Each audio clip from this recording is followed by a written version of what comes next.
I'm super excited just to introduce Rick Hoberg, who is a storyboard director on the Gem and the Holograms cartoon. This is his very first time appearing at JemCon, and I had the pleasure of meeting him a couple weeks ago at Terrificon in Connecticut.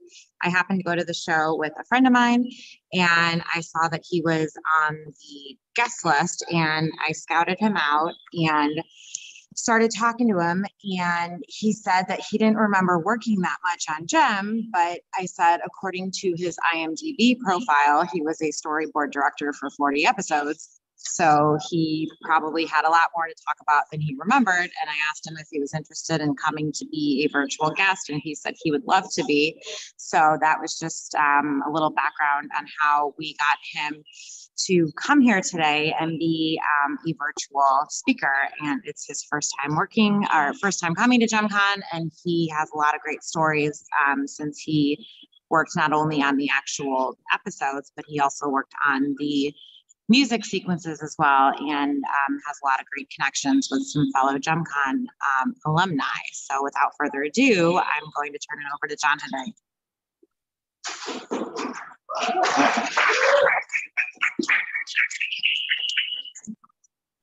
Okay, we can get through this. Let's do this and see if it's any better.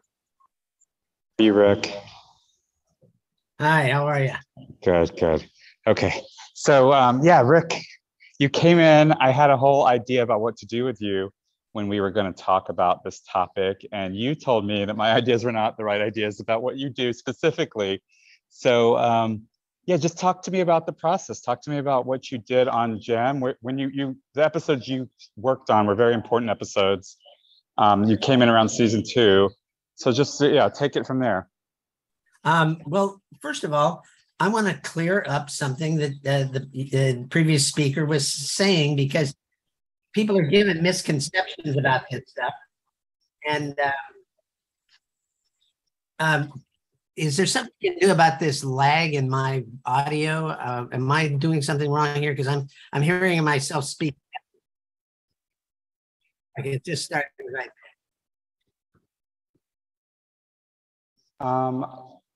I don't know what that would be.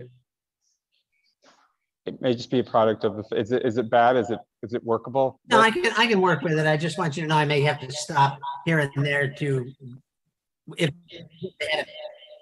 So, yeah, make sure, Rachel, make sure the thing is on mute up there. The Zoom is on mute on your end up there. I think. Maybe not. We're just adjusting so we don't have a lot of feedback. Sure, but sure. Okay. Just yeah, try to go. If it gets to be too much, let us know. Okay, Rick. Okay. So what I was getting at is, because it was a union show that we were working on, you're going to do at least 4 or 5 episodes. At that point, the union required the maker of the cartoon, the studio, to put your name on all the episodes. So it was just a card that they would use every week at the end, even if you weren't working on that episode. So, and the other reason was, I started off initially working with Will Mineo. Him and I became good friends in the business. He liked working with me a lot. I liked working with him. He had similar sensibilities about the artwork and the way things should be done. So when we had this show, he had called me in because he needed somebody to help him with what you would call fixes, but quite often it was like trimming a show down when it was too long. And I would jump in and help him do those fixes. And initially that's always a difficult process for a director or producer.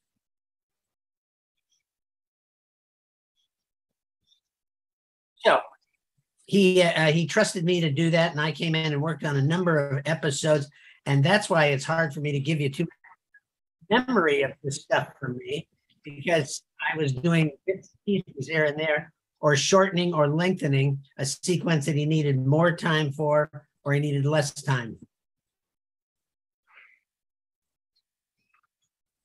And then it was after that I began doing sequences of my own, or the music video sequence.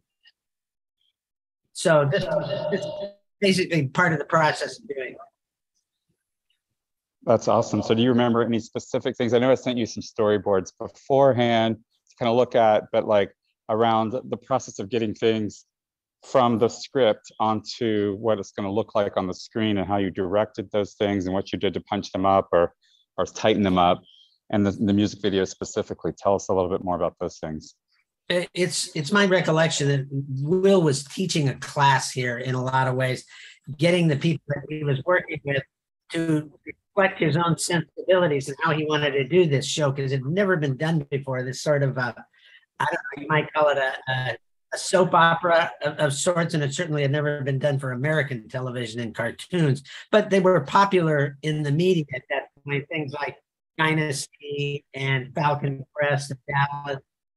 So this was something that he wanted to try to emulate. And a lot of that has to do with things that we would have stayed away from in the adventure cartoons, was that like just keeping a single face or something on camera, and sometimes very close in, because those could be deadly in animation. But he worked out so that he was getting really good work out of the Korean studio, I believe it was subcontracting from the Japanese studio that was doing this stuff. And there's one episode in particular, the one after the first two episodes. It was the third episode of season 2, and it was the episode where it was focusing on Kimber. And they have really started to get those close-ups really done beautifully, especially Kimber. There were a number of scenes where when I was watching it the other day, and I'm going, this is the sort of thing we never got right in most other shows. But they must have had a particular team working on Kimber, because she was, even in close-up, the other members of the band weren't as beautiful as she was in them. Yeah, that's interesting. Kimber did get a lot of extra attention, it seemed, always throughout the show. I think she was like the sidekick, and she was like an important reflection of who Jem was. She was Jem's teenage girl personality, where Jem had to stay adult and serious to keep the band, doing what it was she needed them to do, basically. Yeah, definitely. That episode may have been the one where the bands break up. Is that the one you're thinking about, where Exactly, Kimber kind of goes off on her own with Stormer, and they kind of form their own band? Yeah. I think it led up to that. That was the beginning of it, and then it led up to it in another episode or two. Again, here's the problem: is that I haven't seen these shows in years, so I'm just catching up on them. And in many cases, I was only working on one part of a show, and I would focus on that and kind of blot out everything else that was happening in the script. It was time constraints were amazing back then. Like these days, we would get, 5-6 weeks to do the same amount of work we had to do in 2 weeks back then. So it was amazing the kind of drawing they were getting out of the storyboard artists, especially people like Debbie Pugh and Keith Tucker. And they were doing really solid, well-drawn things. It just had to take tons of time. I know, because I myself was producing. And I preferred getting away from this assistant thing that I was doing for Will, but he really needed somebody who could do this for him, that he could please work all the time. And that was something I could do for him all the time. So you talk about cleaning up directional mistakes, as well as like kind of hooking up the individual artists who are doing the storyboards for the videos with the artists who are doing the storyboards for the show. You had to link all that work together. So tell us more about that process. Yeah, that's exactly what I was doing. Is, like I said, I was either adding on to sequences or shortening them time, because it all had to be timed out to what the timing director had said it had to be. And generally that was around 22, 23 minutes for an episode. So there were times when things were coming in short, and I'd have to add on to them, especially easy to do with those music sequences, because they were so artsy, and there was so much going on that you didn't have to follow the direction exactly. But that was another problem that you'd have back in those days, is there wasn't a lot of education on directing things, because directing in the case of these kinds of shows was like doing it for a good movie. or even a good television show. And it wasn't any more of the old-fashioned coming in from stage right and stage left to like the old vaudevillian cartoons from Warner Brothers or Disney or something like that. It was more about sending your character in a certain direction to begin with, and generally that meant that the heroes were going left to right on screen, and the bad people, the villains, as so to speak, coming in right to left. So there would be a natural conflict set up for them in the head of the watcher or just visually. And then when somebody would like get something that the other person wanted, let's just say it's the bad guys got what they wanted for a moment, you turn them around and take them in the other direction, and the heroes would continue to follow them until you had the final conflict somewhere along the line. There's a number of these simple things that just had to be followed to make sure that it was a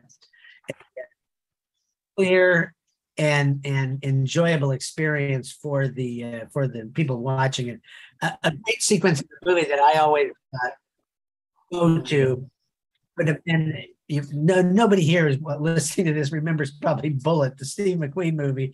There was a wonderful chase scene near the beginning of that, where he was chasing some guys in his Mustang through the streets of San Francisco, and it's very wild and chaotic, but they kept that direction right through the whole thing. And then years later, there was a movie called The Rock with Sean Connery, and I think it was Nick Cage might have been the lead in that, and there was a similar type of chase scene at the beginning of the movie, and it was just complete chaos. He wasn't paying any, and it was Michael Bay doing it, but he was probably either short on time or he was young at doing it, and he wasn't paying any attention to the right and left considerations. And sometimes that can be hard, especially in a driving sequence, in a chase scene, because when you have to cut inside to see close up people, you can't change the direction because somebody is sitting on the left-hand side driving and somebody's sitting on the right-hand side as the passenger. So the directional stuff has to be kind of put off to the side when you're cutting between two people who are supposed to be going in the same direction all the time. It has to go more to the point of view of the person listening to the other person talking.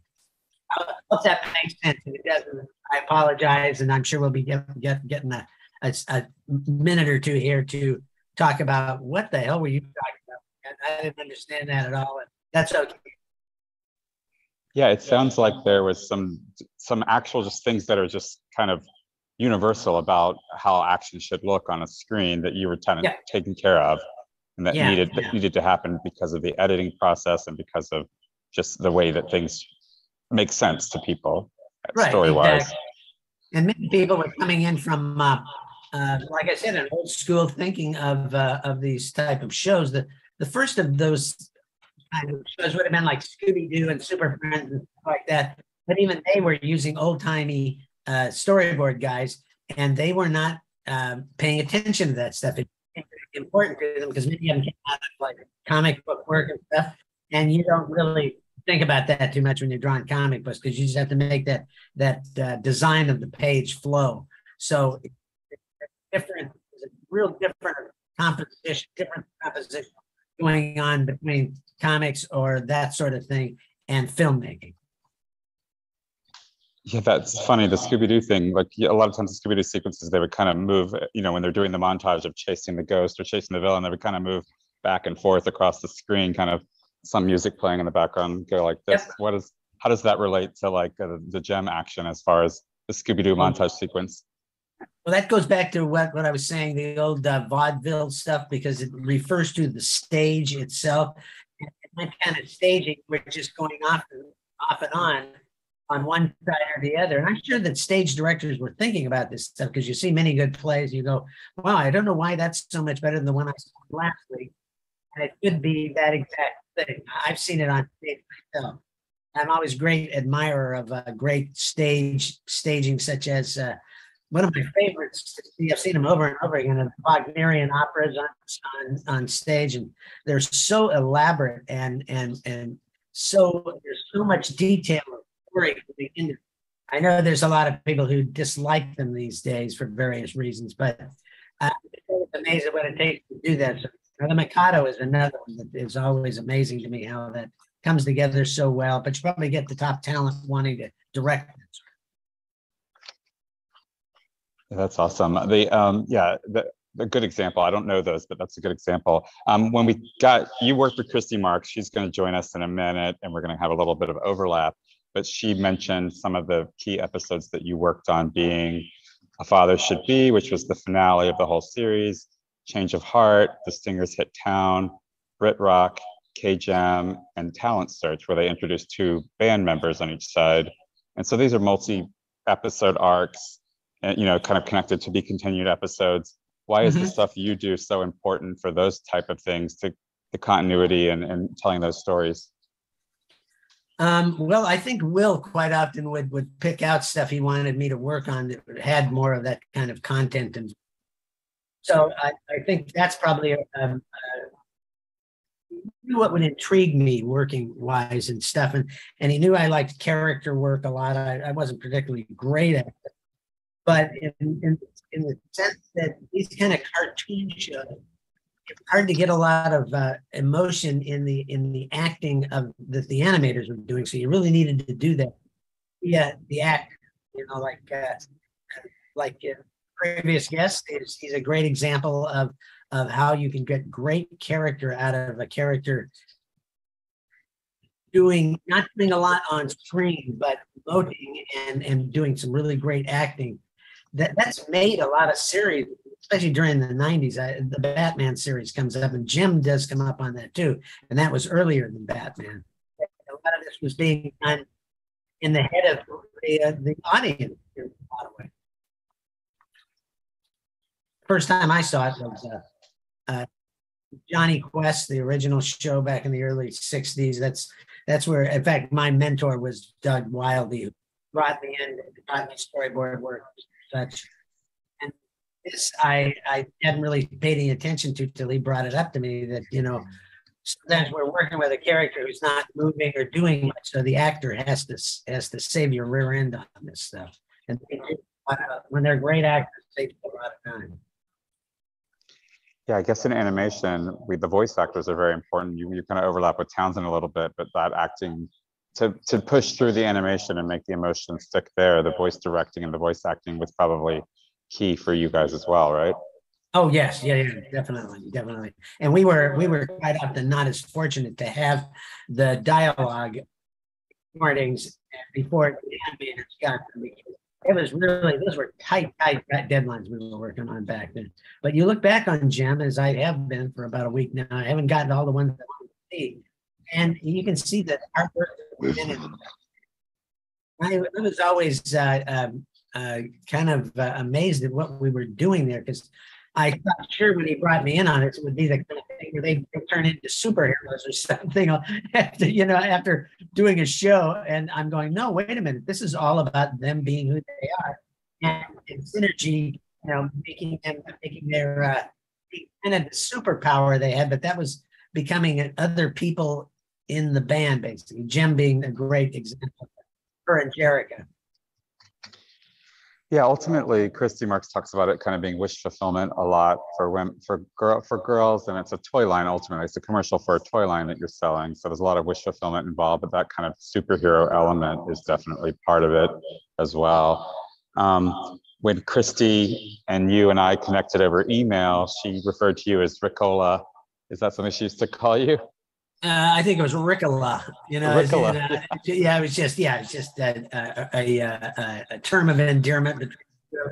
We're all just friends, basically. But yeah, we had a fun time back in those days. It was a lot of fun. There was a lot of parties going on, especially in my house. Jeez, I cleaned up after and things like that. In fact, we would do a lot of idea threat at these sorts of get-togethers.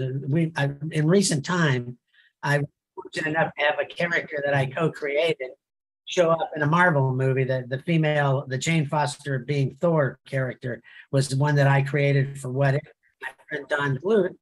And so we had talked with the editor at the time, Roy Thomas, about how it got created. And Don and I both had exactly the same memory. It was over a couple of pina coladas my wife had made. This just came up and we ran with it. We actually went to the editor who was sitting in another room of the house and pitched it to him. And he went, yeah, let's do that. That's a great idea. That's great. So there's an artistic element to these parties and having a little bit of inebriation, a little looseness in your mind, right? Yeah, but it gets you away from the studio where that sort of thing can jam up. You know, when you're sitting with a bunch of people throwing ideas out, I don't think it's quite as creative. Let's say two people together talking something out and getting the ideas. Then you go to a group setting and you find more ideas being thrown around at them.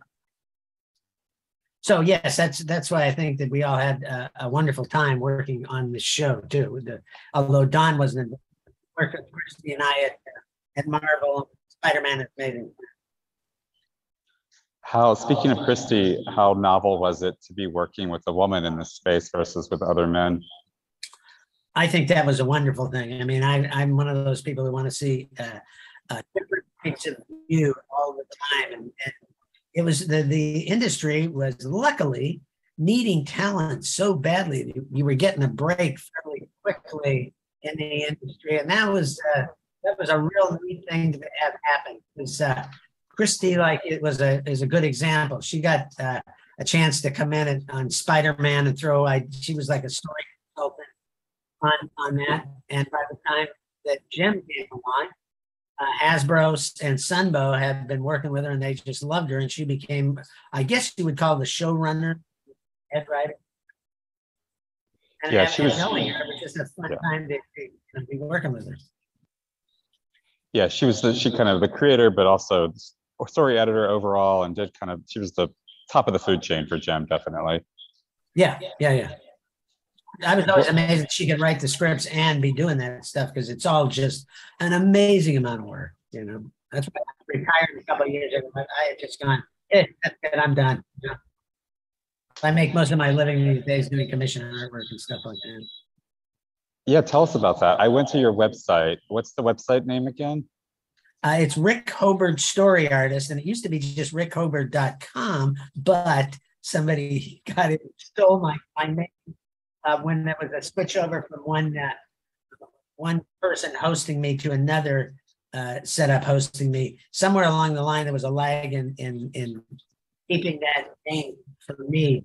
So I quite often get somebody out there trying to sell me back my own name for $300-400. I'm going, yeah, the hell with that. So it's Rick Hoberg Story Artist, and it's a much better website now too. And I post it myself. And just love it. I just love working on it myself. Yeah, if the people on the Zoom and people in the room, if you go to the website, you can see how beautiful the artwork that you do is. It's really amazing. A lot of Marvel stuff, right? Like Marvel and Star Wars, because I was popular with both groups after I had worked on the Star Wars comic book for a short time. And at the beginning, the Lucasfilm asked me if I'd start doing some drawings for them for style guide stuff. And by the time that the reissue of the first 3 films came about, I was doing hundreds of drawings for them. So it only just ended in recent times. I think the last movie I worked on was Rogue One. That's amazing. Yeah, you really should check it out. So if I wanted you to do a picture of me as a Marvel superhero with my head on those bodies, you would be able to do that for me? Yeah. Generally, I don't do that sort of thing. I'm doing, just reproductions of the characters that I previously worked on. I have had a couple of them. Maybe as a special for me. Yeah, I can do that. I've been doing, there's one guy who has me doing stuff of the actors who played these characters on television or in the movie.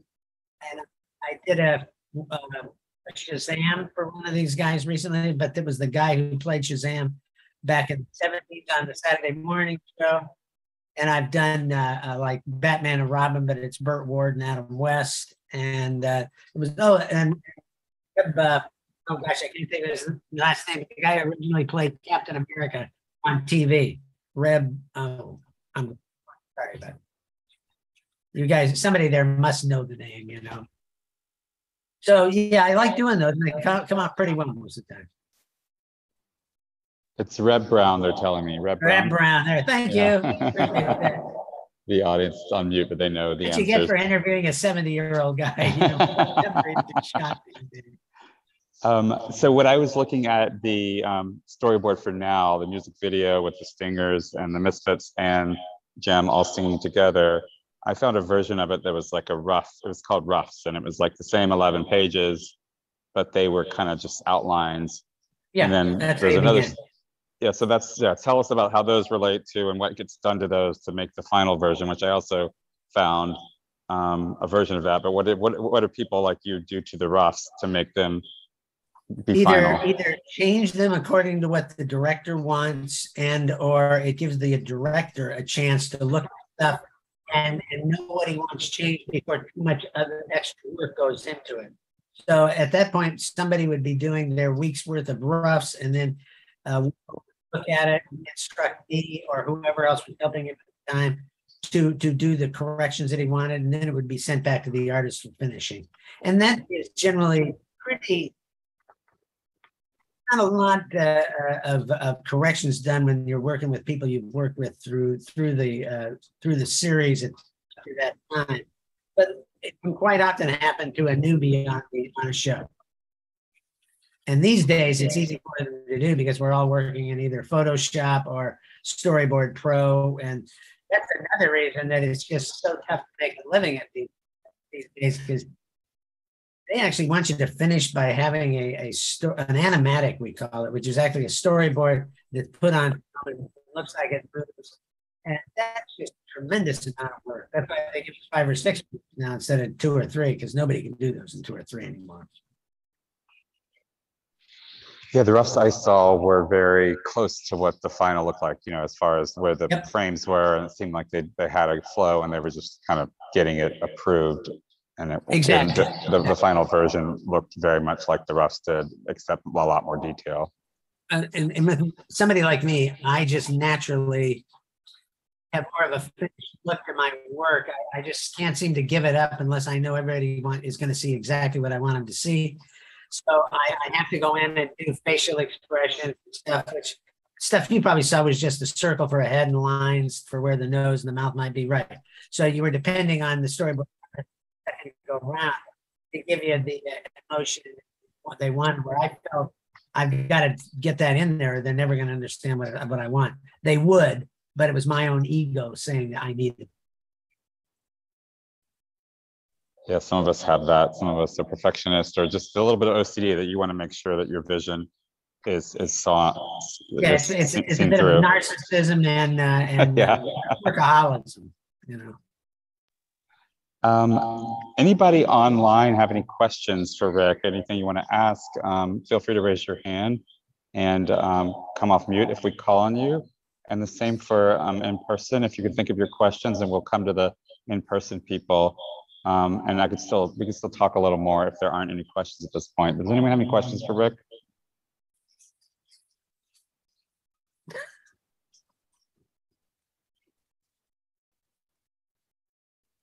Bueller?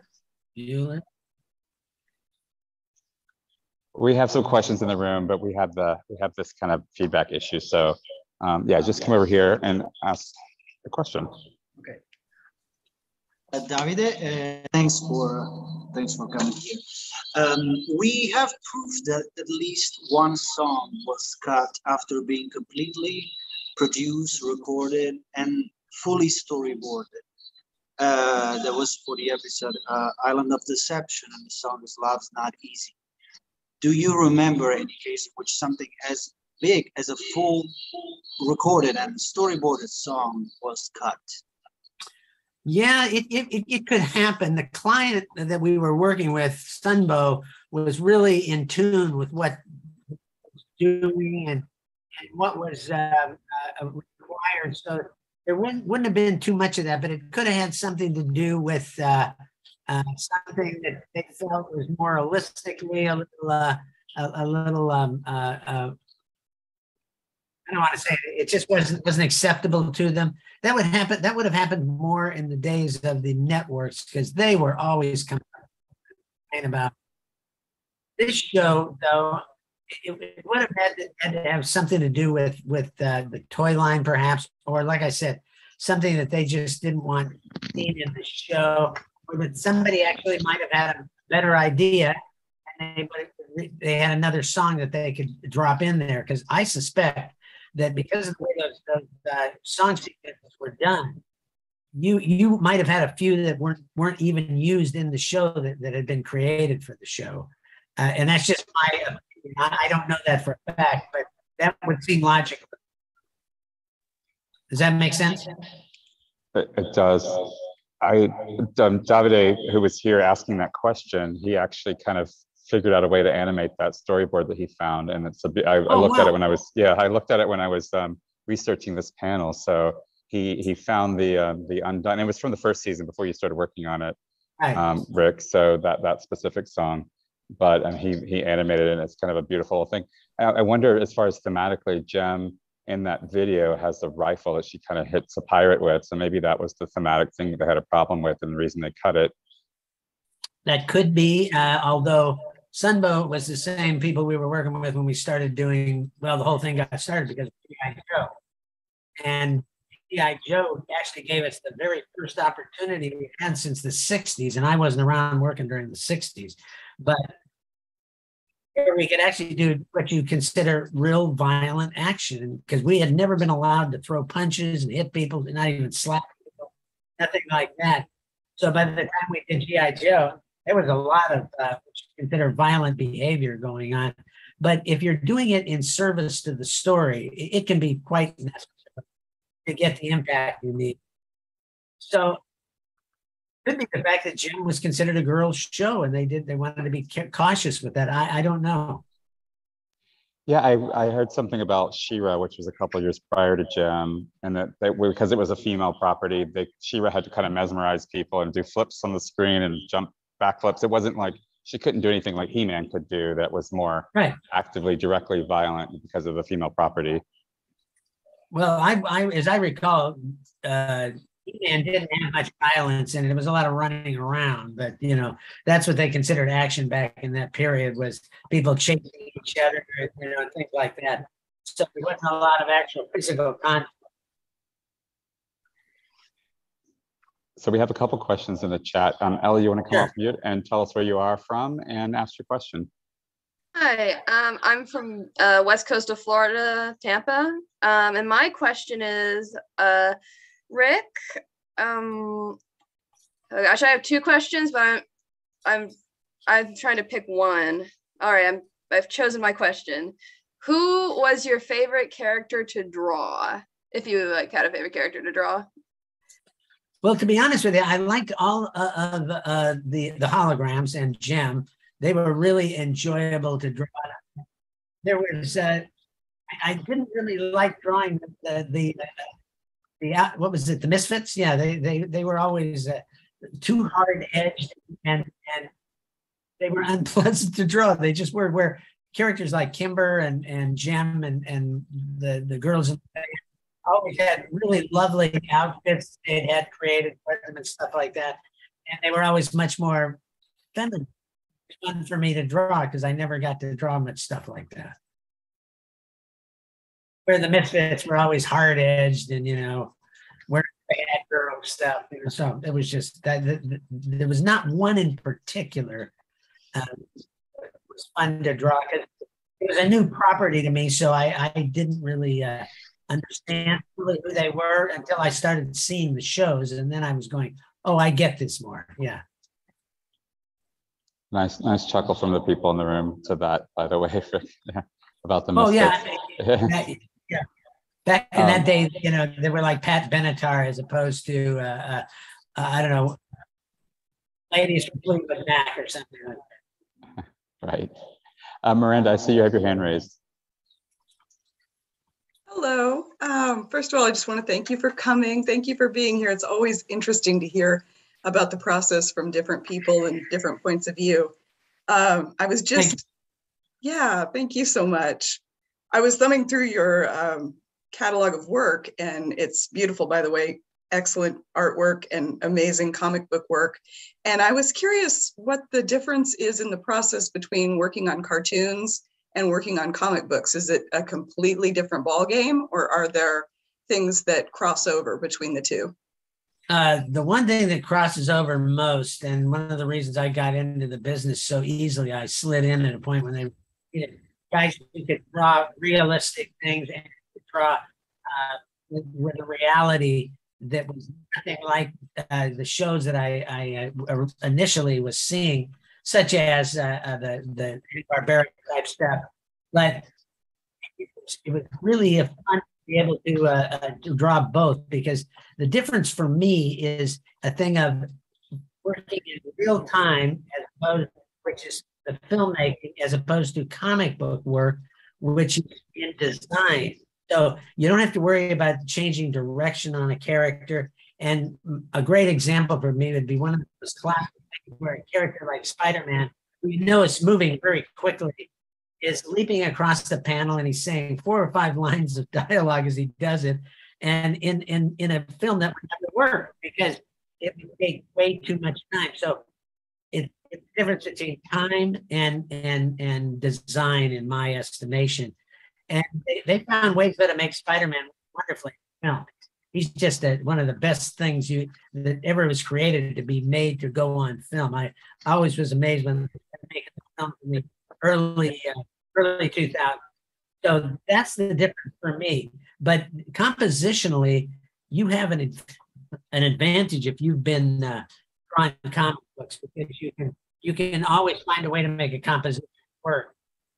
And in the old timey thinking of a lot of the cartoons that were being done, it was a lot of side to side stuff and straight on. So you see characters, you've all seen those characters in Scooby-Doo, where they run across the screen, or the background is panning behind them.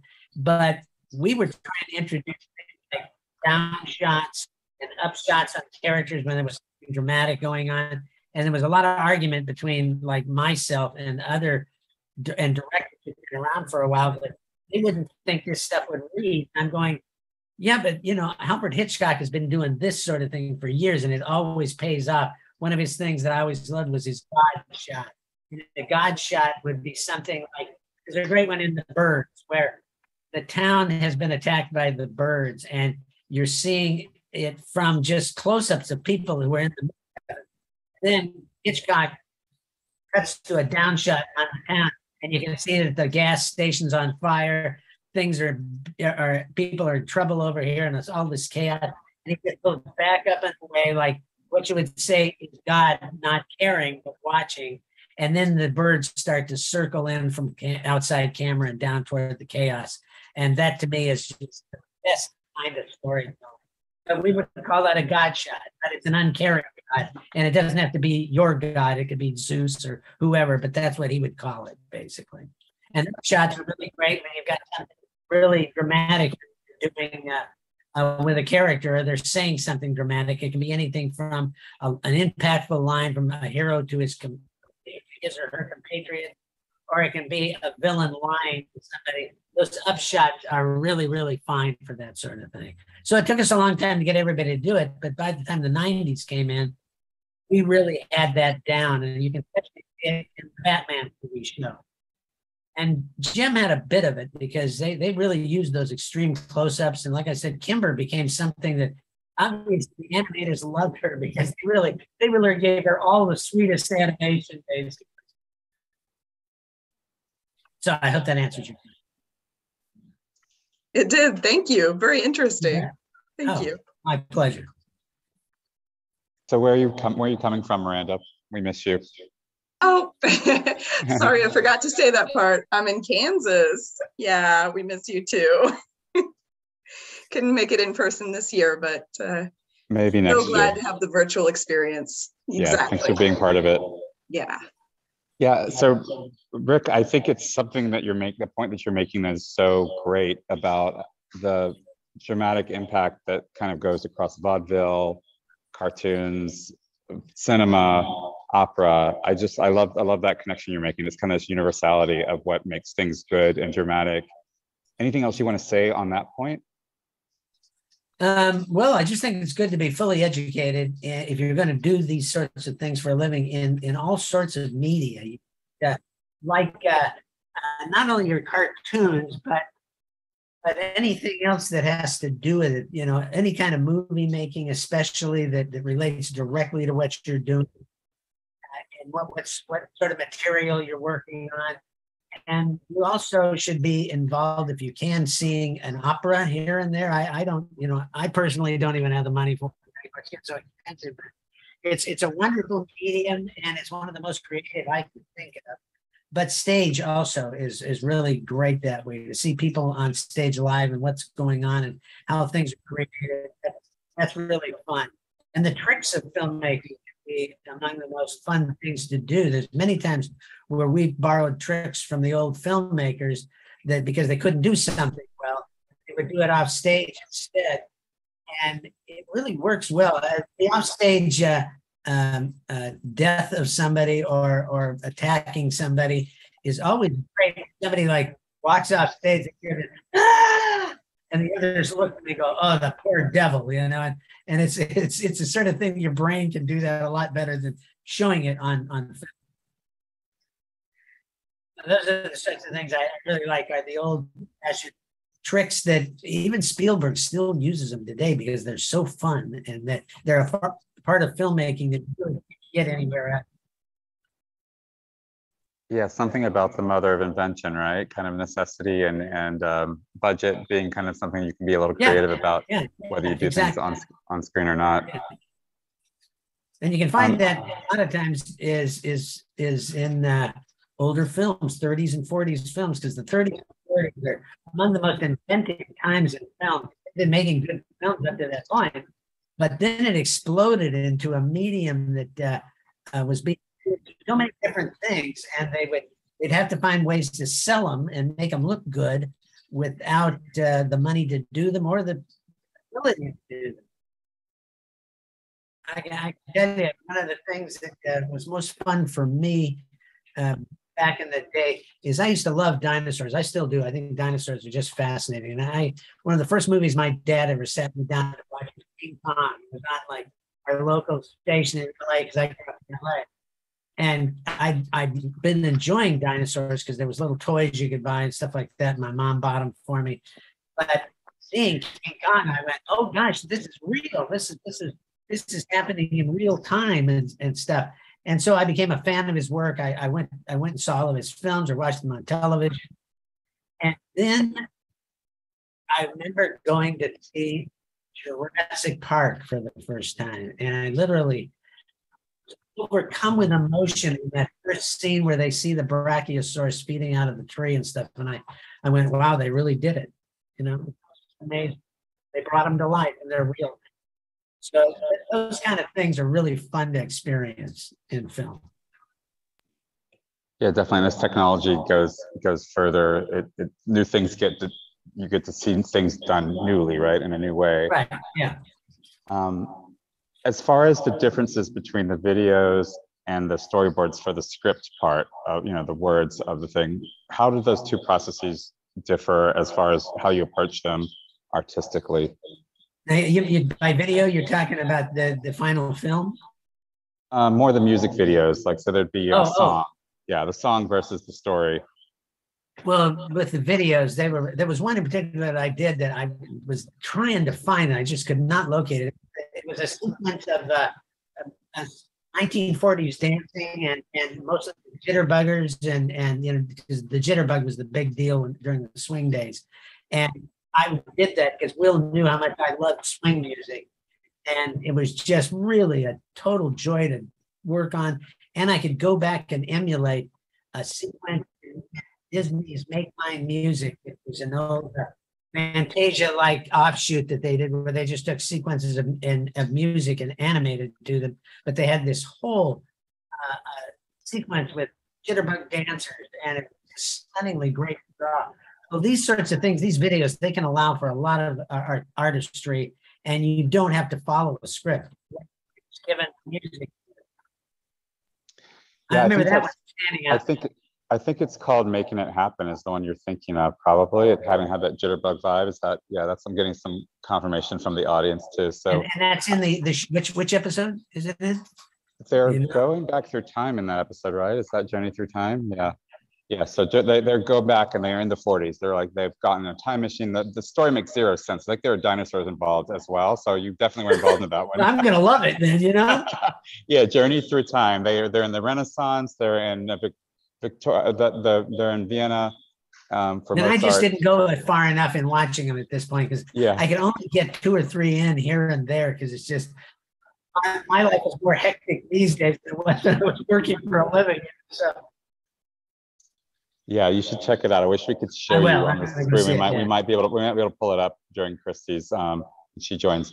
I wanted to ask you also just about things that have happened, since you were doing this actively, like anything in the last few years or since the year 2000 that you've seen in animation that you think is just really cool or really interesting, the way they've chosen to do things in cartoons or animation since, in the last 10 or 20 years. The traditional and the computer generated CGI have both just gotten to where they're doing wonderful stuff. And I loved, like recently I saw The Sea Beast on Netflix, and man, what a great cartoon that was. It reminded me of How to Train Your Dragon and its 2 sequels. Those were just stunningly good cartoons. They felt like hand drawn, but they were obviously computer generated, and it's just really fun to see them being able to do that. And some of the shows I worked on in recent times, one was Avengers: Earth's Mightiest Heroes, which came out just before the first Avengers film, and it was very faithful to the comic, but we had the technology to do backgrounds as 3D elements and let's say ships and things like that, flying things. But then they could render it with a line around it, and it looked hand drawn from the aspect of it just fit right in with the characters did. But you could move through it, and it actually would move like a real object. And that I think is a great step forward for the animation. Then you're getting the best of both worlds. And I do like simple 2D animation a lot. As I mentioned before, I think there's a real necessity to involve the audience, let them make it up in their own mind. That's the advantage comics has, is what happens between the panels. That's all made up in your head. How Spidey got from here to the top of a building. I don't know how it happened, but I can make it up real easily. We fill in the blanks, right? I'm sorry? We fill in the blanks in that case, right? Yes, we're filling in the blanks ourselves. And if you see something like part of the collaboratory process with you and the audience. Yeah, definitely. Like something with Bob's Burgers, they're very flat. But we wouldn't have these jobs be doing this stuff if it wasn't for the fans and the audience and the people who want to watch this stuff, which quite often I'm. So we have a question from Rachel in the room. I'm gonna. Okay. Hey, we were saying before we're working on the music videos. It sounded like you had some more creative flexibility and more creative freedom working on those compared to the actual episodes. Were there different teams that in general worked on the music videos versus the actual episode animation, if that makes sense, like the actual episode drawings? I'm sure there were. Yeah, I'm sure there were, because there was a point after the second season where literally I told Will, I've got to work on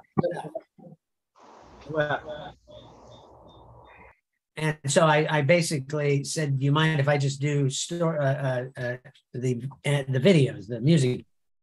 And not a problem. And he just switched me over with a couple other people, and it worked out fine.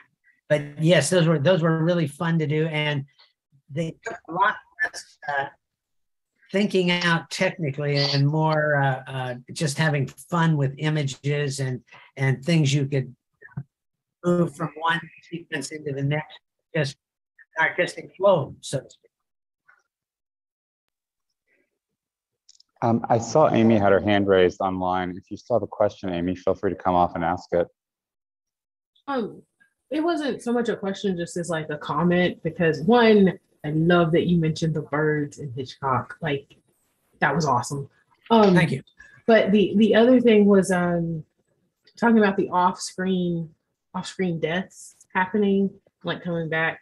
It also made me think about like ancient Greek drama, because they would do that. The deaths would sometimes happen off stage, and then you see the aftermath on stage. Like, this has happened, this tragedy has happened, and then they come back to the characters who are still alive, and like, how do they deal with that aftermath? And so that's what it made me think about. That's why I kind of raised my hand. So like, oh, he's mentioning that. I love it. So yeah, the Deus Ex Machina. Yeah, the guy.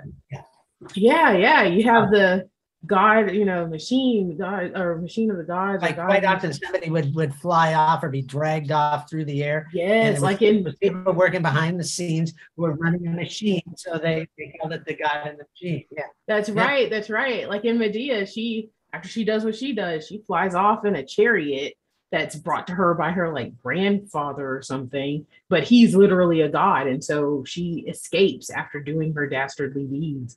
And you see that and the deaths and everything off stage. It's really cool.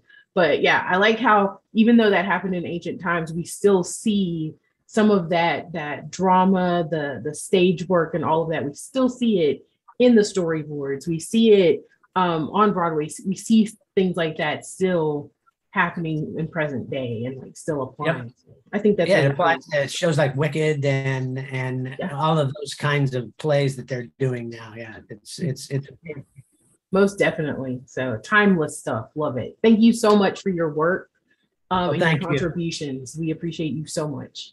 Oh, thank you. A pleasure to be at something like this and talking to you all about it, because it's just great to know that Jem garnered such a following and continuing today. It's like, I was one of the guys who helped them get X-Men off the ground, the X-Men, the animated series. And now here we are with it. It's such a hit again on Disney Plus that they're animating a whole new season or two, and it's going to start right where the old one ended. It's going to start in 1997 and move forward from there. And it's just, to me, that's just stunning. That's never happened. Yeah, 30 years awesome. Later, a show's going to get its fourth season. That's just awesome to me. Because the fans, like, when it comes back and people want it, it might take a while, but it will come back. So, yep, I agree. Well, this is proof, And hopefully, Jim, we will see some more. We will see though. Well, the fans are having a lot of say in what's happening these days. They've made or broken a couple of big productions, and there's other times you just got to go, just hold your horses. We're getting to it. Well, we will be patient, as long as it takes, as long as we know it's coming. So our time will come. For somebody. I mean, for everybody these days.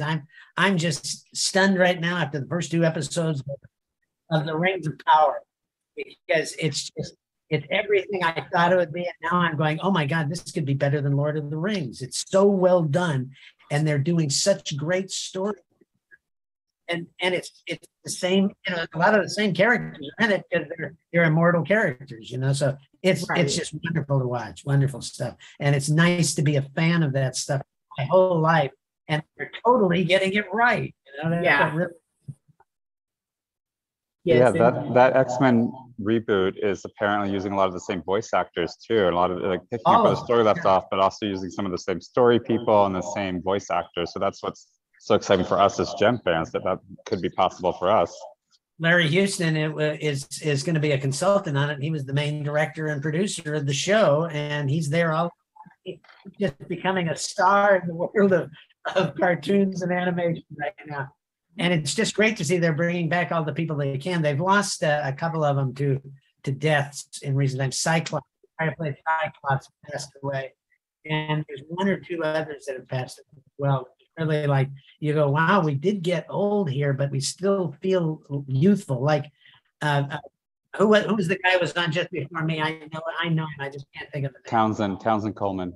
Yeah, Townsend. I mean, I'm looking at this guy going, God, he's got to be somewhere just south of me age-wise, but he's a 20-year-old. This is amazing.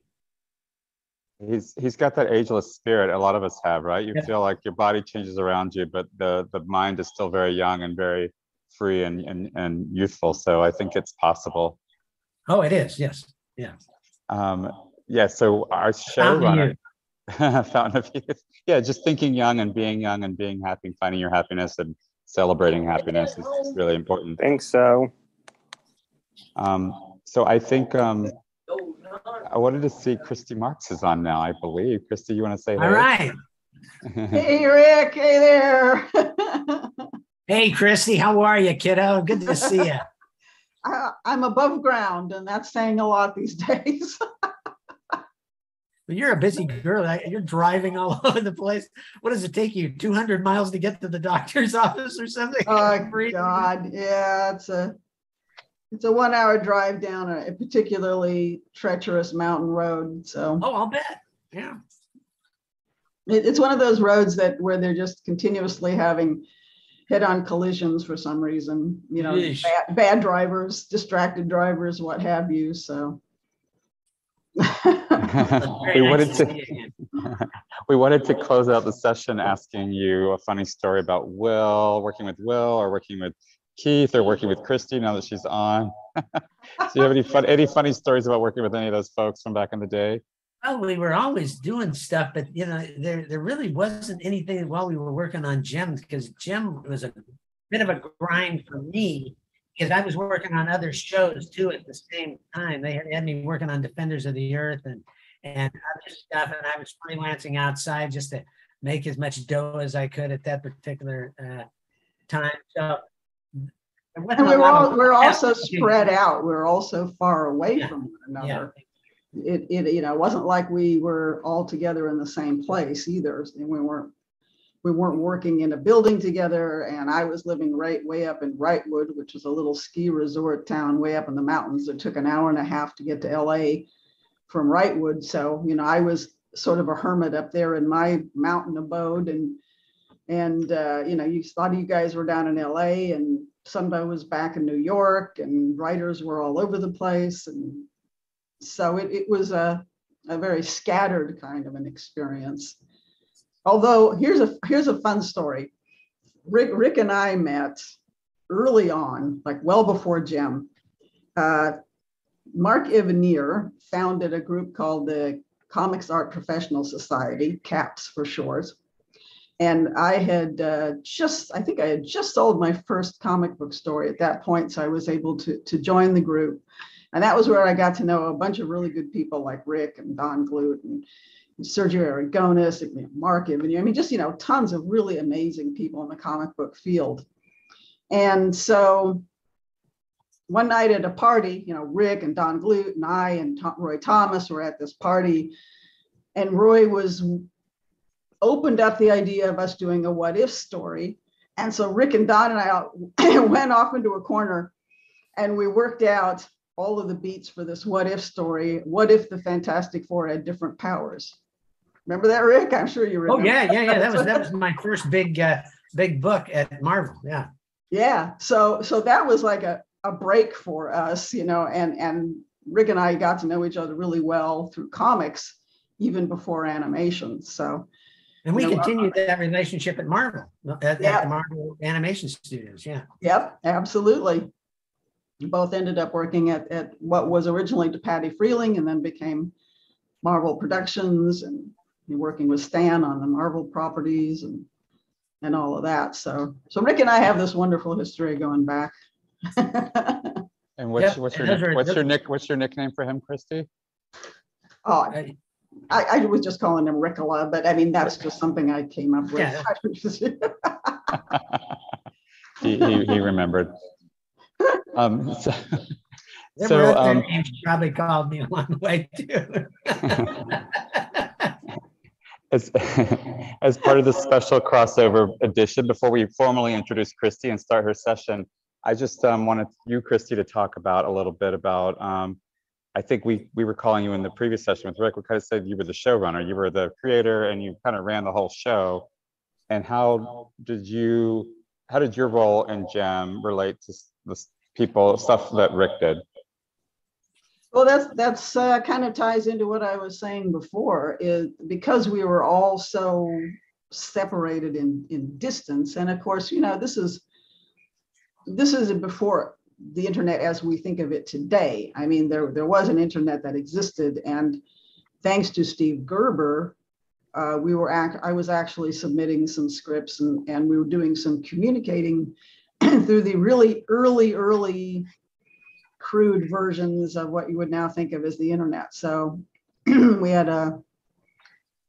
we still had to pretty much do things either by phone, talking by phone, or, when things had to be sent, certain things had to be sent back and forth, they'd go by courier. So it wasn't the same kind of easy communication you have now, where everybody could just have texting or email or, some really easy way to communicate. And so because everybody was pretty much spread out and at great distances, it was a bit, in the games business, we refer to it as being siloed, where people are working in their own little silo and things, but it was kind of like that. So I had little to no interaction at all with the art end of things, or, I never saw storyboards, never had input on storyboards or anything like that. So unfortunately, I would do the story development stuff and work with the writers, but once I turned to script in, that was pretty much it. That was pretty much the last time I saw anything. That's good. It's good to understand that. And with that, I would love to thank Rick as our guest. First time at JemCon. I hope it was pleasant for you, Rick. The audience. The blast. Yeah, it was fun. Good. So audience online, audience in the room, please clap for Rick. Thank you very much. And you're free to enjoy the rest of your day, Rick. Thank you for joining us, and we'll be in touch. I'll send you that thing over email, that video you want to see. Sounds great. I'd appreciate it. That'd be wonderful. Okay, cool. Yeah. I mean, feel free to stick around if you want. But yeah, feel free to hang on. Yeah. I'm going to take off anyway. You probably had enough. I have another duty. The dogs are calling me to get fed at this point, so I can hear them back there. Great. My duty this morning, unfortunately, in addition to giving out pills and medicine to 7 cats and feeding 7 cats and cleaning cat boxes, I also had to give, today was cat bath day. Oh boy. Because Randy, my husband, is wildly allergic to cats. So the only way he can even survive in the house that has 7 cats in it is that every week, once a week, the cats get a, quote, bath with an anti-allergen liquid. And it neutralizes the allergen in their fur for about a week. And he can survive. Great. So that was my fun morning. Washing cats. I won't be able to match that. Great. Thank you, Rick. And Chris, thank you very much. Yeah. See y'all later. See you, Christine. Have a good one.